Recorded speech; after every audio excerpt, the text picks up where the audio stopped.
2020. We made it. Yes, it is going to be a blast. Let me get rocking and rolling on the video. We have made it to the end of the year. Last lesson of the year. The rest of the week you'll take your exams. You're going to do wonderful on those exams. We are recording. Last lesson we're going to do the last part of Star Review 16. Hopefully I can catch my breath. Okay? Woo! Yes, we made it. Oh, Mr. Tubes. Long fall. Okay. A magical whiteboard appears and we are going to do the last part of Star Review 16. So, we're on number 17, 18, 19. Remember, these four problems go together, right? So, we're going to get our growing number and our starting number. So, we start off right here. Jimmy John's getting fried mullet fillets. Okay, and each fillet costs $1.50. That's our growing number, right? So we start off with $15, and every time we buy a fried mullet fillet, it's going to cost us $1.50. Okay, so we're only going to be able to get 10 fillets because $1.50 goes into 15 10 times, right? Okay, so the slope of the line is negative 1.5, and it represents $1.5 per fillet. This would be our Y, this would be our X. Remember, your slope is Y per X. Y per X. So on the Y-axis, it's dollars. On the X-axis, it is fried mullet fillets. Okay, now then, let's graph this. The Y-intercept is going to be our starting number, which is 15. And it represents a starting amount of cash. You should know this. Okay, the x-intercept, how many growing numbers would go into the starting number? Basically, you're doing 15 divided by 1.5, aren't you? If you punch 15 divided by 1.5 into the calculator, you'll get 10. Which means that 10 fillets, or 10 x's, we will have $0. So an input of 10 x's, or an input of x of 10, will output $0. Okay? So that means our y-intercept's 15, our x-intercept's 10, and these dots connect like this. This right here would be our domain. This would be our range, wouldn't it? So your domain, let's go down to 22. Your domain's going to go from 0 to 10, and your range would go from 0 to 15. Remember, you use inequalities, don't you? And then lastly, this is my independent variable, and the dollars would be the dependent variable. Remember, the independent and dependent variable are not numbers. That's what your X and Y is. Let's go to number 20. We're almost done for the year. Yes. Number 20. Okay, we have nickels again. I misspelled nickels again. I got to fix that. So X and Y. So put X equals nickels. Put a blank. Y equals quarters. Put a blank, and then we need a money equation and a total equation. So our money equation is going to involve the money. All the money's worth $5.90. A nickel is worth 0.05. A quarter is worth 0.25. That is not in the problem, is it? You got to know that a nickel's 5 cents, a quarter's 25 cents, a dime is 10 cents, and a penny's 0.01, and it's all worth 5.9. Or 5.90. We do not need to put the 0, do we? Now then, he has 46 coins, so that's our total. So to get the 46, we're going to add up the nickels and quarters, right? Now then, you will input in the calculator, hit menu 3 to enter.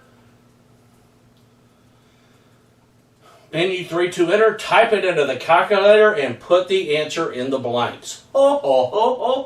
Remember, on a word problem, you do not have to show your work. Number 21, Jimmy John is still the field goal kicker, and each one is worth 3 points in it.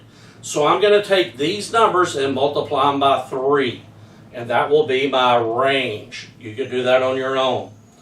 Let's go down to number 23. We're going to solve by substitution. Let's solve this one for y. I'm going to move the x over, and I'm going to get y equal negative 3x plus 4, and I'm going to underline that. And I'm actually going to write it over here again too.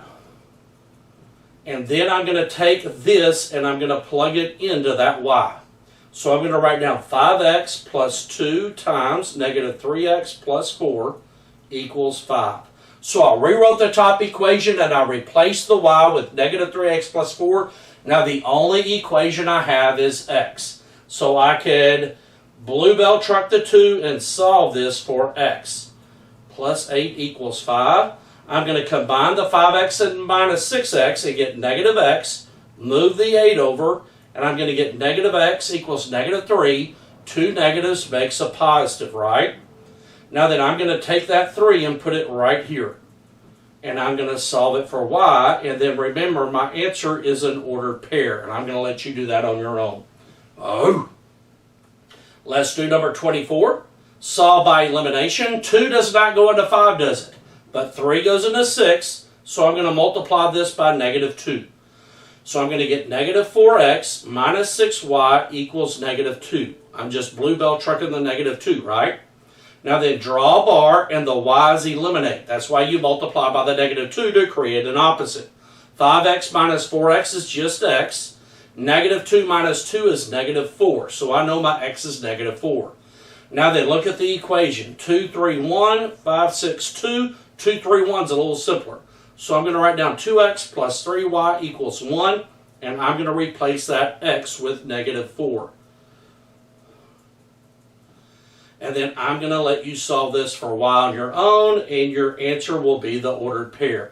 Remember, you can also do menu 3 to enter, type it in the calculator, get the answer, and you know what your x and y have to be before you start doing all this math. Let's go to number 25. Oh, ho, ho. What's Bubba Bob and Emma Sue going to eat today? Oh, they still going to Cormier Cajun cuisine. That Bubba Bob gets 4 pork liver boudin balls. And they still get the gar fillets. So 4x and 3y. So let's put x equals the boudin. And y equals the gar. And I'm going to put blanks. Okay, and now then my equations would be 2x plus 5y. I'm sorry, that's the second one. Let me put the first one in there. 4x plus 3y equals 21.7. And then I'm going to have 2x plus 5y equals 23.1 or $23.10. I'm going to do menu 3, 2 in the calculator.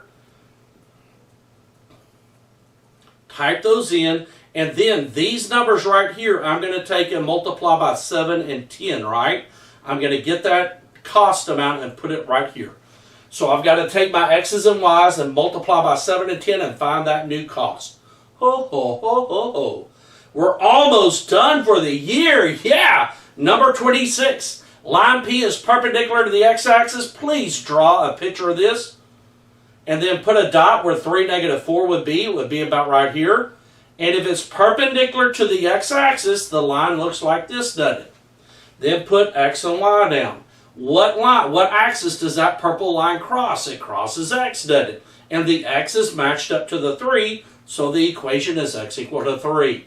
A vertical line has an undefined slope. That's something you should know. Go to 27. Probably the hardest thing you got to do in algebra in the fall is 27. We're going to have line N is perpendicular to 3x plus y equal 24 and goes to the point. So we got to find our slope first. So I know that my slope is negative a over b, which is going to be negative 3 over 8, right? Remember, it's ax plus by equals c, right? So I need the perpendicular slope of that. So I'm going to change the negative to a positive and flip the slope. The 8 over 3 is going to be my slope, and this is my x and this is my y. So I'm going to plug this in the point slope. Y minus y1 equals m parentheses x minus x1. And now I'm going to plug in my y, my m, and my x. So y, the opposite of a negative 20 is plus 20 equals, my slope is 8 over 3 parentheses x, the opposite of a minus 6 is a plus 6.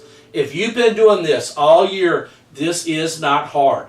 If you have not been doing this, this is tough. That's your fault that you haven't been doing this. Can't say that enough. Now then, let's get rid of the fraction. The denominator goes to the left and the numerator goes to the right. The denominator goes to the left, the numerator goes to the right. 3y plus 60 equals 8x plus 48. Now then, I want this in standard form. I'm going to move the 60 over. So I'm going to subtract 60. 3y equals 8x minus 12. Then I'm going to take the 8x and move it to the left. Negative 8x plus 3y equals negative 12. And since I want standard, the x has to be positive. Switch all the signs. That's what your standard form would be. Ho, ho, ho, ho, ho. Probably the hardest thing you do in this class in the fall is that problem. And it's just a lot of steps. You've got to get better at it. Number 28. This is the same direct variation problem. And remember, underline varies directly, then find your y and your x. So my y over x is going to be money over size. And I know that the money is $3.24 for a 12-ounce malt. And then I want to know the total cost of the 3 malts. So I'm just going to do one proportion. So I'm going to add up the 12, the 18, and the 30. And I'm going to get 30. I'm going to get 60 ounces of malts, aren't I? So that would be, and I'm going to solve that proportion. Whatever you get for that proportion will be the answer. OMG, we are done. Okay, amazing.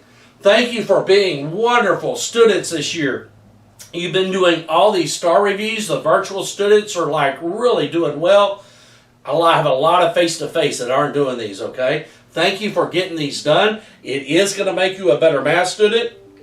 Have a wonderful, wonderful Christmas holiday. All you have left to do is to take your exam, see your Canvas message about which problems are on the exam. Have a wonderful, wonderful Christmas break. Get by the Always Believe House if you haven't done so already. Keep believing in yourself. Believe in the season. Remember, you are amazing. You are created to do wonderful things, and you are awesome.